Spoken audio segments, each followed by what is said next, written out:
Hello my dear student, कैसे हैं आप। आशा करता हूँ अच्छे ही होंगे। देखिए, आज की वीडियो में हम बात करेंगे क्वांटम संख्याओं की, क्वांटम नंबर्स की।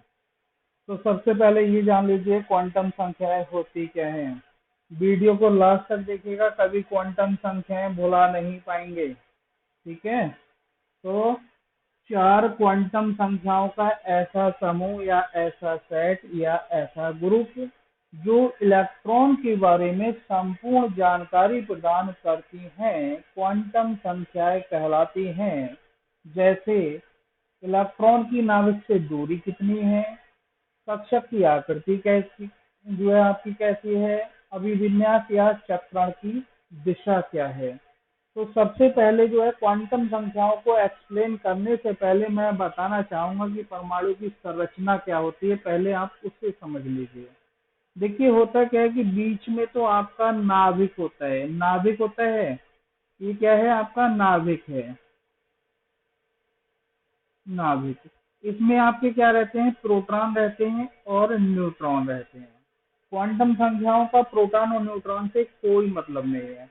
नाभिक के चारों ओर जो है आपकी कक्षाएं होती हैं, जिन्हें कोश भी कहते हैं, ऊर्जा स्तर भी कहते हैं। ये जो है चारों ओर कक्षाएं हैं। इन कक्षाओं में इलेक्ट्रॉन जो है वो मूवमेंट करते रहते हैं, घूमते रहते हैं। इन कक्षाओं को नंबर से, जैसे पहली कक्षा को 1, दूसरी को 2, तीसरी को 3, चौथी को 4, इन नंबर से भी हम जो है दर्शाते हैं। और साथ में जो है इन्हें पहली कक्षा को के, दूसरी को एल, तीसरी को एम, चौथी को एन, यानी कि हम के एल एम एन इसी तरह से बढ़ते हुए चले जाते हैं। इसी तरह से ये नंबर्स में बढ़ते हुए चले जाते हैं। या तो 1 2 3 4 से इंडिकेट कर दीजिए या फिर के एल एम एन ओ से इंडिकेट कर दीजिए। अब देखिए, पहली कक्षा में केवल एक उपकोष होता है आपका एस। दूसरी कक्षा में दो उपकोष होते हैं आपके, एच होता है और जो है तीसरा जो है दूसरा पी होता है। इसमें जो है आपके तीन कक्षक होते हैं। और इस वाली कक्षा में एस होता है, पी होता है और डी होता है। तो एस में जो है अधिकतम 2 इलेक्ट्रॉन भरे जा सकते हैं और इसमें केवल एक ही कक्षक होता है।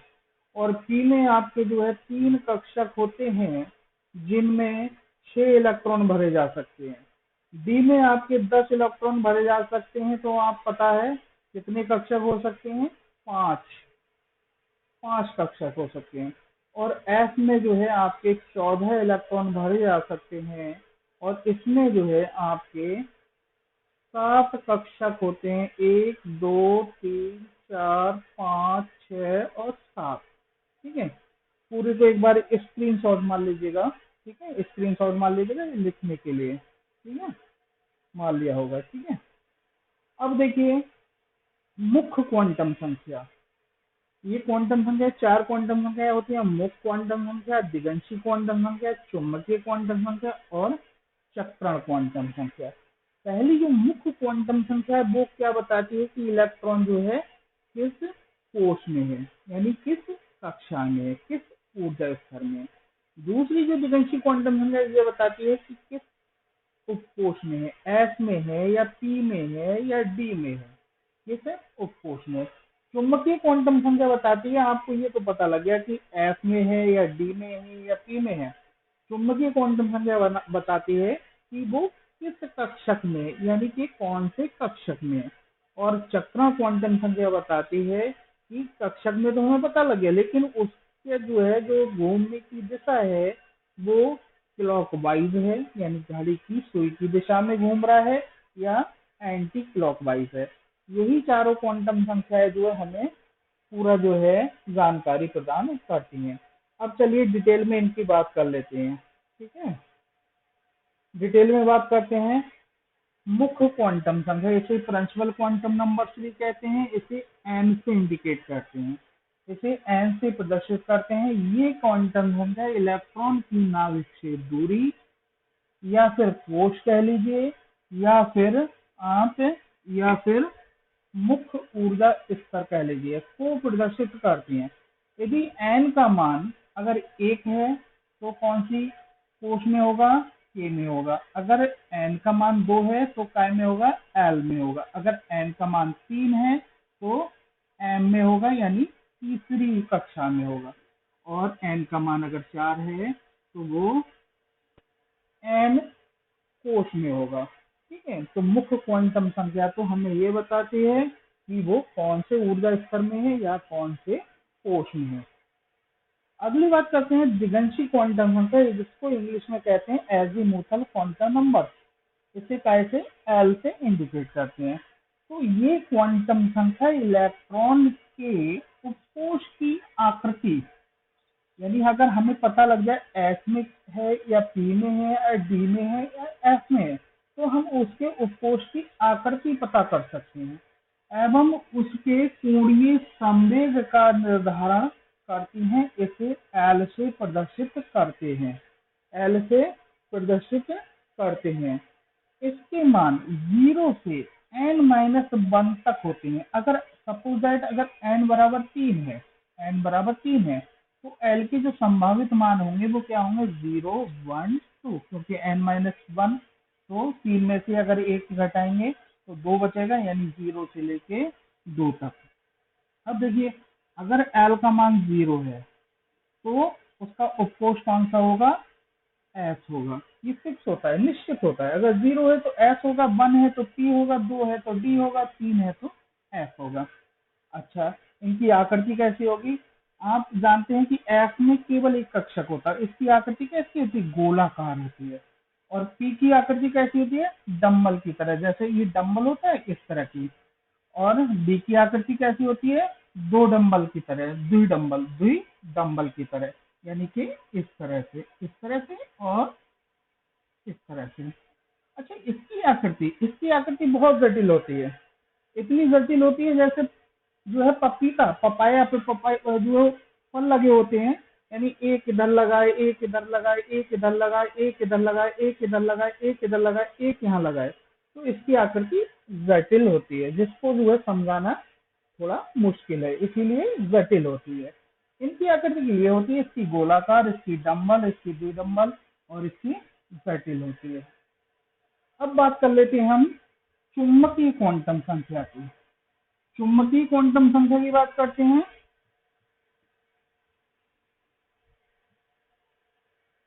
तो अगली हमारी है तीसरी, चुंबकीय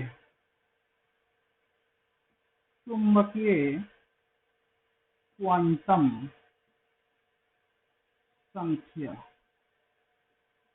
यानी कि मैग्नेटिक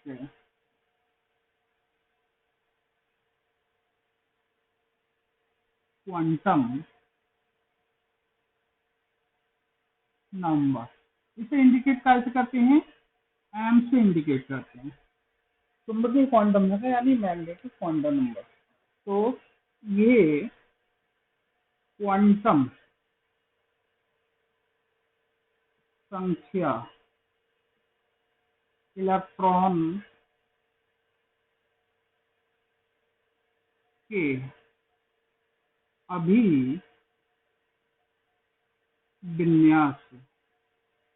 अभिविन्यास का निर्धारण करती है।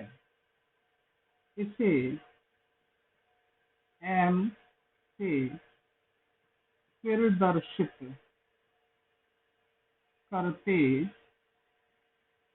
हैं। इसे कैसे प्रदर्शित करते हैं, एम से प्रदर्शित करते हैं, और ये इलेक्ट्रॉन के अभिविन्यास का निर्धारण करती है। इलेक्ट्रॉन के अभिविन्यास बराबर होता है इलेक्ट्रॉन के अभिविन्यास बराबर होता है कक्षकों की संख्या, समझे।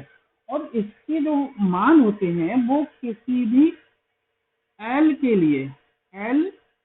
लिए जो टोटल मान होते हैं वो होते हैं आपके 2l + 1। अगर सपोज दैट अगर एल बराबर आपका 2 है, तो जो एम के मान होंगे वो होंगे क्या है, 2l+1, यानी कि एल की जगह 2 रख देंगे, यानी 2 × 2 + 1 यानी बराबर 5। कितने मान होंगे, बराबर 5।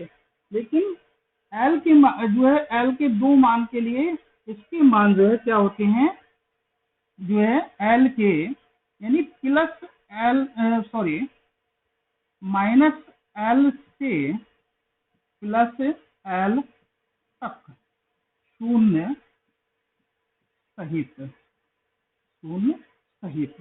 अब देखिए अगर एल के मान 2 हैं, तो एम के जो मान होंगे वो -2, -1, 0, +1 और +2। तो टोटल मान कितने हो गए, 5। 1 2 3 4 5, टोटल मान 5 हो गए। और इसके माइनस से लेकर और प्लस तक होते हैं शून्य सहित। ठीक है, अगर एल बराबर 3 होता तो यहाँ पर होता -3, -2, -1, 0, 1 2 3, और टोटल मान कितने होते, जो है 2l+1, तो एल की जगह 3, 2 3 6 +1 यानी 7 होते। ठीक है, तो इससे क्या पता लगता है कि इलेक्ट्रॉन कौन से कक्षक में है। अगले इलेक्ट्रॉनिक विन्यास कराऊंगा तो उसमें क्वांटम नंबर्स निकालना आपको बताऊंगा। ठीक है, अभी भी बताऊंगा। ठीक है, अब अगली है हमारी चक्रा क्वांटम संख्या। चौथी कौन सी है हमारी, चक्रा क्वांटम संख्या है।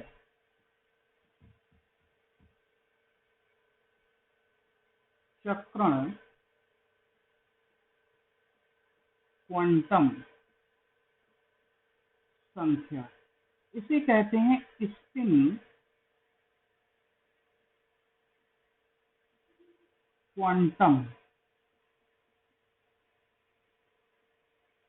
नंबर। इसे या तो एम एस से इंडिकेट करते हैं या फिर एस से इंडिकेट करते हैं। इसे एम एस से इंडिकेट करते हैं या एस से इंडिकेट करते हैं। देखो होता क्या है, जैसे जो है जो स्पिन बॉलर होता है, स्पिन बॉलर होता है, जैसे जो है हमारा अनिल कुंबले था, या फिर अभी जो है वो जो है बहुत से स्पिनर होते हैं, जो है स्पिनर है, तो उनकी क्या है, बॉल अगले को तो मूवमेंट करती है, विकेट की तरफ जाती है, साथ में बॉल जो है घूमती हुई जाती है। ऐसे क्या है, जैसे जो है नाभिक के चारों तरफ जो है इलेक्ट्रॉन जो है मूव कर रहा है, इलेक्ट्रॉन चारों तरफ तो घूम रहा है, लेकिन अपने अक्ष के परिता भी जो है वो घूम रहा है। इलेक्ट्रॉन जो है अपने ये अक्ष है उसका, अपने अक्ष के पड़ता भी घूम रहा है। ठीक है, तो जैसे एक तो इलेक्ट्रॉन घूमता है कक्षक में क्लॉकवाइज, जिसे कहते हैं दक्षिणावर्त हिंदी में, और दूसरा इलेक्ट्रॉन घूमता है आपका जो है वो वामावर्त, यानी कि उल्टी डायरेक्शन, उल्टी डायरेक्शन।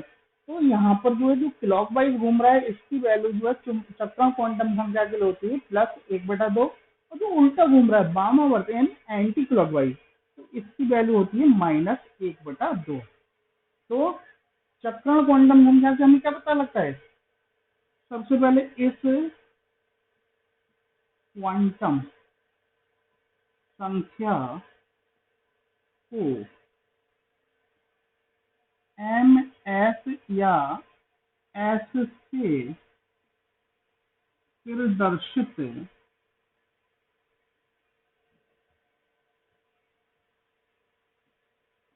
करते हैं। ये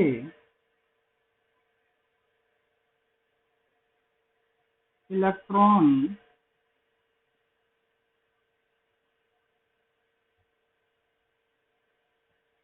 की चक्रण की दिशा के अपने अक्ष के प्रति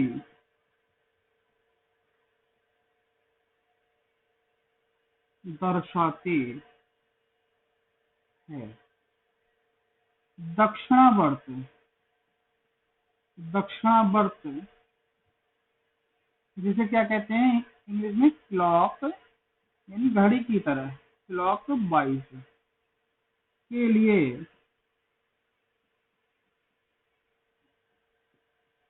इसका मान +1/2 होता है और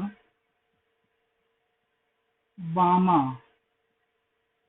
बर्थ, इसे क्या कहते हैं, एंटी क्लॉक वाइज के लिए इसका मान -1/2 होता है। सही है। अब हमें पता लग गया कि वो नाभिक से जो है कितनी दूरी पे है, कौन सी कोश में है या कौन से ऊर्जा स्तर में, ये पता लग गया मुख्य क्वांटम संख्या से। अब दिगंशी क्वांटम संख्या से पता लग गया कि वो एस में है या पी में है या डी में है। और आपका जो है चुंबकीय क्वांटम संख्या से पता लग गया कि अगर डी में है तो डी के 5 कक्षक होते हैं, वो किस कक्षक में है, वो कैसे पता लगा, चुंबकीय क्वांटम संख्या से।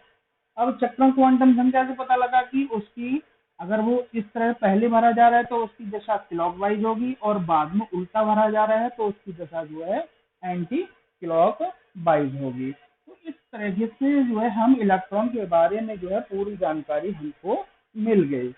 अब पता कैसे करते हैं, जैसे सपोज दैट जो है आपका जो है मैग्नीशियम है Mg, इसका परमाणु क्रमांक होता है 12। तो इलेक्ट्रॉनिक विन्यास करेंगे इसका 1s2 2s2, कितने होंगे, 2 2 4 और 2p6 और 3s2, 12 हो गए पूरे, 2 2 4 10 10 2 12। अगर पूछ ले कि मैग्नीशियम के अंतिम इलेक्ट्रॉन के लिए चारों क्वांटम संख्याओं के मान क्या होंगे, चारों क्वांटम संख्याओं के मान क्या होंगे, तो आप जो है 3s1, यहाँ 3s2 है, तो यहाँ ये जो क्वांटम संख्या होती है ये n को इंडिकेट करती है, यानी n बराबर क्या हो जाएगा, 3 हो जाएगा। और ये क्वांटम संख्या है, ये इंडिकेट करती है आपकी l की, तो l बराबर कितना हो जाएगा, हमें मालूम है s के लिए l का मान 0 होता है, l का मान 0 होता है।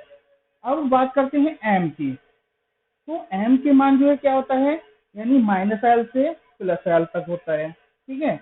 और m के मान जो है टोटल मान क्या होते हैं, 2l + 1, तो l की जगह 0 लिख देंगे, 2 × 0 + 1, तो 2 कम 0 ही आएगा, ठीक है, 0 आएगा और जो है +1 यानी टोटल एक मान निकल के आएगा।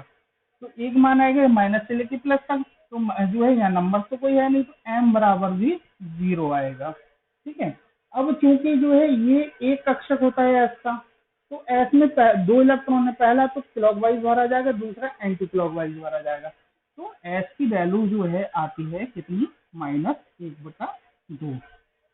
ऐसे ही जो है अगर हम जो है स्कैंडियम का कर लें, Sp का स्कैंडियम, इसका जो है अगर हम इलेक्ट्रॉनिक विन्यास करेंगे तो लास्ट में आएगा 3d1। इसके लिए निकालते हैं तो इसके लिए जो है n बराबर क्या हो जाएगा, जो है 3 हो जाएगा। अब d के लिए l बराबर, ये उपकोष आ गया, तो d बराबर l बराबर कितना आ जाएगा, d के लिए लिखते हैं s के लिए 0, p के लिए 1, d के लिए 2, ठीक है। अब चूंकि बन है तो d के 5 कक्षक बनेंगे, कितने, 5 कक्षक बनेंगे। पहला ही इलेक्ट्रॉन है, ये पहला ही इलेक्ट्रॉन है, ठीक है। टोटल मान है इनके कितने होंगे, जो है इसके माइनस से लेके प्लस तक ये -2 -1 0 +1 +2, पहला इलेक्ट्रॉन है में गया -2 में, तो m की वैल्यू हो जाएगी -2। अब s के मान सीधा भरा जा रहा है तो s बराबर हो जाएगा +1/2, ठीक है। जो बच्चे इलेक्ट्रॉनिक विन्यास नहीं कर पाते हैं वो मेरा अगला वीडियो देखेगा, और वीडियो अच्छी लगी तो लाइक शेयर और सब्सक्राइब जरूर कीजिएगा। Thank you for watching my video.